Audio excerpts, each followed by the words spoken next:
दोस्तों आप लोगों में से अक्सर लोगों को फोटोग्राफी का बहुत शौक होगा। जब हम कोई पिक्चर खींचते हैं तो उसमें कुछ एरियाज ब्लर्ड होते हैं और कुछ एरियाज शार्पन होते हैं। दोस्तों इस लेसन के अंदर हम फोटोशॉप के जिस टूल को स्टडी करने लगे हैं वो है ब्लर एंड शार्पन टूल। दोस्तों जब भी आप कोई पिक्चर कैप्चर करते हैं तो आम तौर पे उसमें तीन डिफरेंट लेवल्स होते हैं: फोरग्राउंड, ग्राउंड एंड बैकग्राउंड। आमतौर पे बैकग्राउंड ब्लर होता है। दोस्तों फोटोशॉप में आप किसी भी एरिया को ब्लर या शार्पन कर सकते हैं बहुत ही आसानी के साथ। इस वक्त स्क्रीन पे आपके सामने एक इमेज मौजूद है। आप देख सकते हैं कि इस इमेज के अंदर दो माउंटेनियर्स और हाइकर्स मौजूद हैं और इनके पीछे बैकग्राउंड में माउंटेन्स का एक सिलसिला देखा जा सकता है। दोस्तों ये जो इतना ह्यूज बैकग्राउंड है इसको हम बड़े आराम से ब्लर कर सकते हैं अडोबी फोटोशॉप में। और ये जो कैरेक्टर्स हमारे इस पिक्चर में विजिबल हैं इनको हम बहुत आसानी से शार्प कर सकते हैं। तो चलें चलते हैं फोटोशॉप की तरफ और एक्सप्लोर करते हैं blur, sharpen and smudge tool. दोस्तों ये इमेज मैंने माउंटेनियर्स का आपके सामने जो है फोटोशॉप में ओपन कर लिया ड्रैग करके। अच्छा, टूल बार में अगर हम यहाँ पे आएँ तो ये आप देख सकते हैं कि तीनों टूल्स जिनकी अभी मैं बात कर रहा था यानी कि blur tool, sharpen tool and smudge tool, ये इकट्ठे एक ही विंडो में हमारे पास पड़े हुए हैं, यहाँ पे एक ही बटन में मौजूद हैं। अच्छा, सबसे पहले हम ब्लर टूल को सिलेक्ट करते हैं। वन बाय वन हम इन तीनों टूल्स को जो है वो स्टडी करेंगे। ये जो टूल्स हैं दोस्तों इनकी शॉर्ट की आपको यहाँ पे कोई लिखी हुई नज़र नहीं आ रही। दोस्तों ये जो ब्लर टूल, शार्पन टूल और स्मज टूल है इनको सिलेक्ट करने के लिए आपको फोटोशॉप में टूल बार पे ही जाना पड़ता है और इनकी कोई शॉर्ट की आपको नहीं मिलेगी। अच्छा, ब्लर टूल जो है ये दोस्तों हम देख सकते हैं कि यहाँ पे ब्लर टूल में हमारे पास कुछ ऑप्शंस मौजूद हैं जिसमें सैंपल ऑल लेयर्स की ऑप्शन हमारे पास मौजूद है। यानी कि हम न्यू लेयर लेके ब्लैंक लेयर के ऊपर ब्लर जो है उसको अप्लाई कर सकते हैं बड़े आराम से, हमें कोई दिक्कत नहीं होगी, कोई परेशानी नहीं होगी। इसके अलावा यहाँ पे स्ट्रेंथ की ऑप्शन देखी जा सकती है। यानी कि दोस्तों ये जो स्ट्रेंथ की ऑप्शन है ये बेसिकली ये बताती है हमें कि हम कितनी ज़्यादा स्ट्रेंथ का ब्लर जो है वो अप्लाई करना चाहते हैं किसी भी एरिया में अपनी पिक्चर के ऊपर। वैसे तो हम फोटोशॉप में बहुत से तरीक़ों से किसी भी इमेज को ब्लर कर सकते हैं, लेकिन ये जो ब्लर टूल हम अभी स्टडी कर रहे हैं इसकी मदद से दोस्तों हम ब्रश को इस्तेमाल करते हुए किसी भी ख़ास एरिया को अपनी मर्ज़ी से ब्लर कर सकते हैं। तो चलें अब हम न्यू लेयर लेते हैं और यहाँ पे हम सैंपल ऑल लेयर्स को चेक रखेंगे।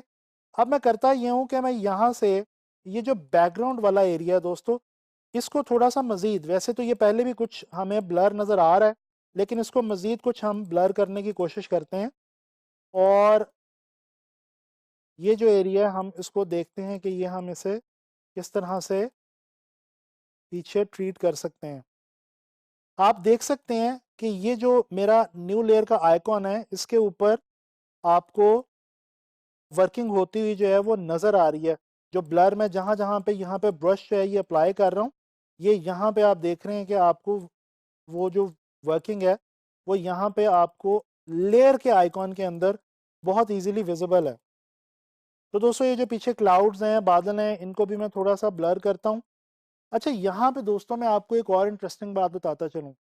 आजकल एक ट्रेंड बहुत ज़्यादा पाया जाता है फ़ोटोग्राफ़ी के अंदर कि जो बैकग्राउंड्स होते हैं उनको काफ़ी ज़्यादा जो यानी कि जो फ़ोरग्राउंड में अगर कोई पीछे कोई दूर चीज़ मौजूद है, जैसे हमारे ये इमेज के अंदर माउंटेन्स वग़ैरह और क्लाउड्स पीछे नज़र आ रहे हैं, उन चीज़ों को जान के ब्लर कर दिया जाता है ताकि जो मैंने अभी आपको ज़िक्र किया फ़ोरग्राउंड, ग्राउंड और बैकग्राउंड का, वो जो 3 स्टेप्स हैं वो उस इमेज के अंदर क्रिएट हो सकें, वो 3 ग्राउंड्स हैं वो विज़िबल हो सकें। इस तरह से दोस्तों हमारा जो इमेज है वो देखने में और ज़्यादा प्लीज़िंग हो जाता है और ज़्यादा खूबसूरत दिखने लगता है। तो ये आप देख रहे हैं कि मैं यहाँ पे ये माउंटेन वाला जो एरिया है इसको मैं ब्लर करता जा रहा हूँ।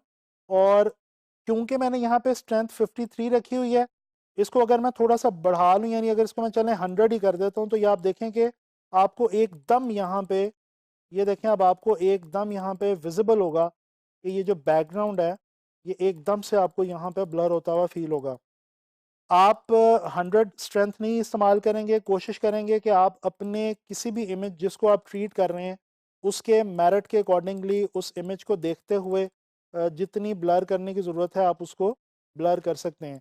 इवन कि ये जो हमारा अभी अगर चलें, मैं यहाँ पे काम करता हूँ कि इस लेयर को ऑफ करता हूँ और ये देखें बहुत क्लियरली आप देख सकते हैं, विजिबल हो रहा है कि जो बैकग्राउंड है और जो स्काई है, माउंटेन्स और स्काई, आपको फील होगा कि यहाँ पे ये काफ़ी हद तक ब्लर हो गए हैं।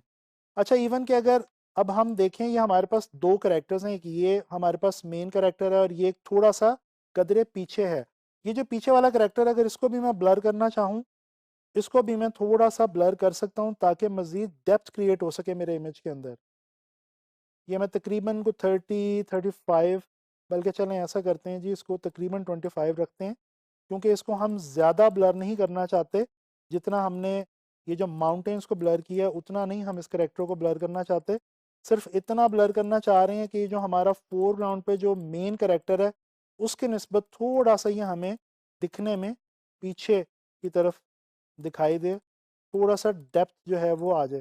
तो ये आप देख सकते हैं कि ये जो हमारा करेक्टर है ये भी अब पहले की निस्बत थोड़ा सा ब्लर हो गया, और ये ब्लर मैंने इसको इसीलिए किया ताकि हमारे इमेज के अंदर मज़ीद खूबसूरती आ जाए और मज़ीद डेप्थ क्रिएट हो सके।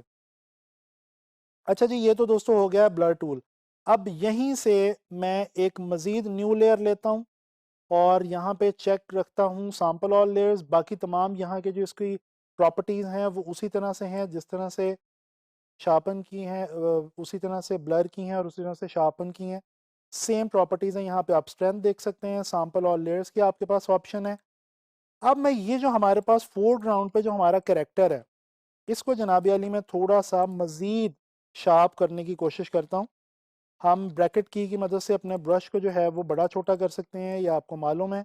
अच्छा, स्ट्रेंथ में, अच्छा यहाँ पे एक और मैं आपको बात बता दूं कि ये जो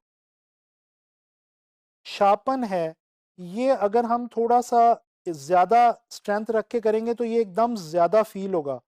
तो लिहाजा हमने कोशिश ये करनी है कि हम स्ट्रेंथ को जो है बड़े तरीके से मैनेज करें, और कम स्ट्रेंथ के साथ हम अगर ब्रश को अप्लाई करें तो ये जो हमारा शार्पन है ये बेहतर रिजल्ट हमें दे सकता है।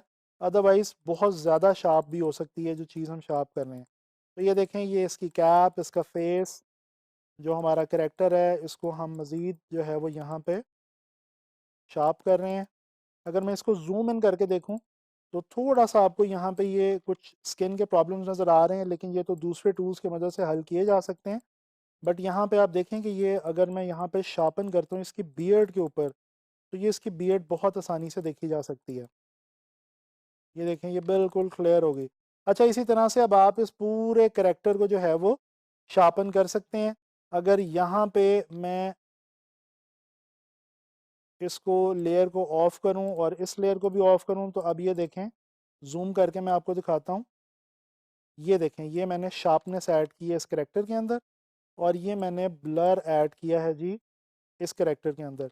तो ये दोस्तों आपने देखा कि हम कितनी आसानी से ब्लरनेस और शार्पनेस अपने इमेज के अंदर जो है वो ऐड कर सकते हैं। अब मैं आपको एक और छोटा सा टूल यहाँ पे समझाना चाह रहा हूँ जिसके लिए मैं एक न्यू डॉक्यूमेंट लूँगा। ये टूल भी हमारे पास ब्लर और शार्पन के अंदर ही अवेलेबल है। इसका नाम है स्मज। दोस्तों, स्मज टूल समझाने के लिए मैं यहाँ पे काम करता हूँ, ब्रश टूल में आता हूँ। यहाँ पे दो, ये एक मैंने रेड कलर्स की एक ब्रश लगाया। इसी तरह से अब मैं कलर चेंज करता हूँ, ब्लू पे आता हूँ और ये मैं एक और ब्रश जो है वो अप्लाई करता हूँ। ये दोनों दो मैंने एक स्ट्रोक्स अप्लाई किए।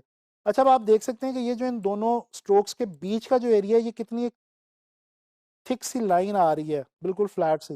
दोस्तों, इस लाइन को हम आपस में मिक्स कर सकते हैं स्मज टूल की मदद से। ये देखें, मैं इसको जूम करता हूँ, स्मज टूल पे आता हूँ और यहाँ से हमारे पास स्ट्रेंथ की ऑप्शन है, और न्यू लेयर ऐड करके सैंपल ऑल लेयर्स करके ये देखें, मैं यहाँ से इसको जैसे जैसे मैं यहाँ पे ब्रश की मदद से स्मज टूल को फेरता जाऊँगा तो ये आप देख सकते हैं कि ये जो इन दोनों के जो बीच का एरिया है, जहाँ पे एक्चुअली ये दोनों स्ट्रोक्स मेरे ब्लू और रेड कलर के आपस में मिक्स हो रहे हैं, वो एरिया पहले बड़ा फ्लैट सा था, जबकि अब ये काफ़ी हद तक ब्लेंड हो गया।